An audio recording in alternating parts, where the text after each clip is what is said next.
Hallo zusammen und willkommen zu noch ein Unboxing von EMK. Heute haben wir noch ein Zurück in der Zukunft Unboxing, aber heute ist ein bisschen mehr besonders. Schauen wir mal, ne? Das ist ein 2021 Back to the Future, Zurück in die Zukunft, Time Machine Shaped Münze. Time Machine Shaped. Und was haben wir für ein Time Machine? Das ist natürlich der DeLorean. Sehr cool. So, dieses Münze ist ein DeLorean. Crazy, oder? Sehr cool. So, das ist unser Zertifikat Offiziell.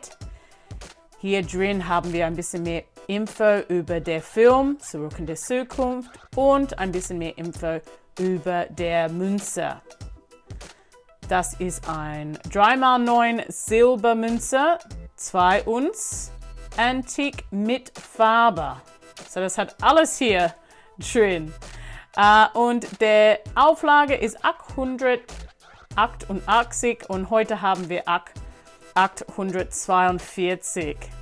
Und dieses Produkt, das ist ein lizenzierte Produkt und der Coin Company hat das gemacht. Sehr cool. So, oh, wow. Das ist ein coole Packung hier.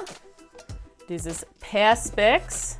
Das ist sehr gut, für wenn man möchte das ausschauen. Das ist da, das ist sicker. Das sieht cool aus, ne?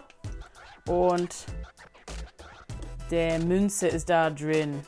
Die Farben sind sehr gut auf der Münze und auf die Packung. So, schauen wir hier. Oh, wow. Das ist cool, oder? Antik Finish, gefarbet, DeLorean. Wow. Guck mal, wie groß das ist. So cool. So, hier haben wir Königin Elisabeth II.